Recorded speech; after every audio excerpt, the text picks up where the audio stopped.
There are no subtractions and divisions in our mind.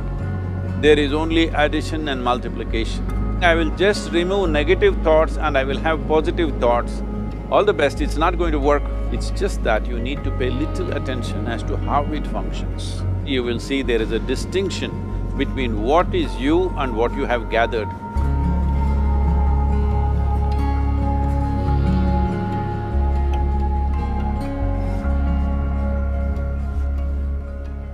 Well, see the way the question is asked and also the way normally it's addressed is, people think there is something called as negative thought and positive thought. They want to remove the negative thoughts and have only positive thoughts. For such people, I would ask them to just experiment for 10-15 seconds. Let them forcefully remove one thought from their mind. For example, next 10 seconds,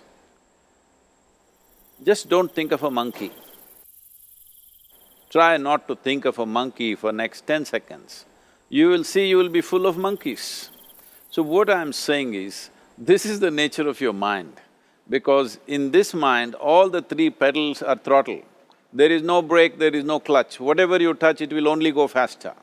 In this kind of mind, people have been taught from moral teachers and religious teachers, do not think about bad things. Well, since then it's been a full-time job. So there is no way you can handle the mind like this. This doesn't need any great enlightenment. If you spend 2 minutes with your eyes closed, you will realize you cannot do anything forcefully with this mind. So, I want to remove negative thoughts. Do not ever go in this direction, because what you want to remove will become your quality. Always you will be on it. So what should I do? The thing is this, without understanding the fundamental mechanism of this mind, because our mind, human mind, is the most sophisticated computer on the planet. Even all the supercomputers have come out of this. When this is the case, is it not important that we understand the mechanics of how it functions? One simplistic aspect of how it functions is, there are no subtractions and divisions in our mind. There is only addition and multiplication. If you try to do something with it, it will say one more. If you try hard, it will multiply into many more. In this mind, you don't try to identify what is positive, what is negative and try to remove it. First of all, one needs to understand, this mind of yours, this body of yours is supposed to serve you. The life that you are is important. Body and mind are vehicles that must serve us. If you sit in a vehicle, it must go where you want to go. If it goes to its own destination, what is the point of such a vehicle? It's just a nuisance. Right now, most human beings are unfortunately experiencing this fantastic possibility of human mind as a nuisance, as a troublesome thing. Well, this is the most beautiful thing you have. It's just that you need to pay little attention as to how it functions. One simple thing is this. First and foremost process is, that's why we put out this process called Isha Kriya. This is to distance yourself from your physiological and psychological process. There is something called as you which exists.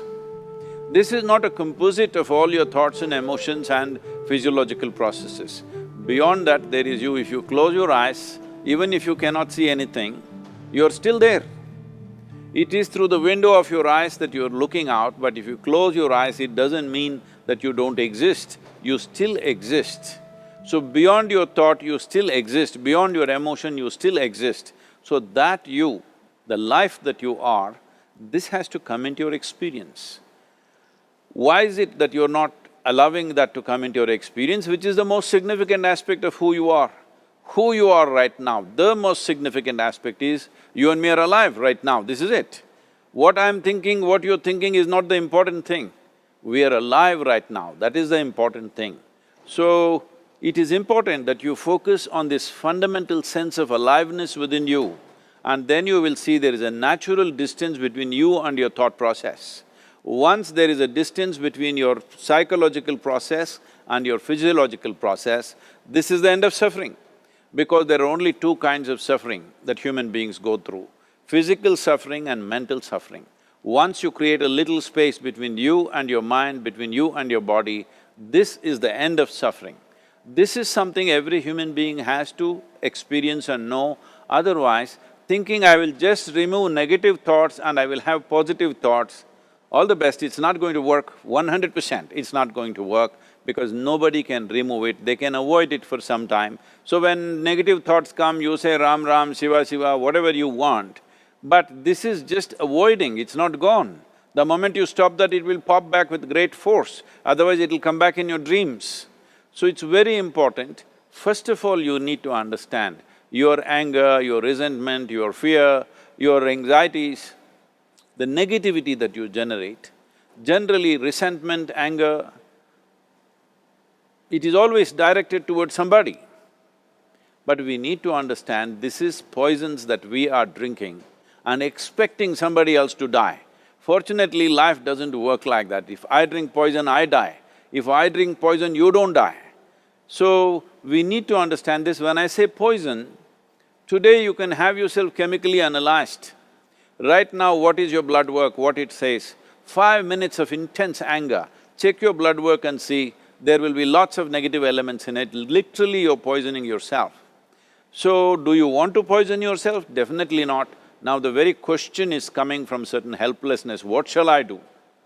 Don't do anything, just sit back and just concern yourself with something which is a life process. Maybe your heartbeat, maybe your breath, maybe just a sensation of being alive. Depending upon how sensitive or how perceptive you are, accordingly find something. It could be a sensation in the body, it could be breath, it could be heartbeat, it could be anything, something which indicates life to you. Just pay attention to that for some time. Slowly you will see there is a distinction between what is you and what you have gathered, which includes both your physiological and psychological possibility or mess, whatever you made out of it.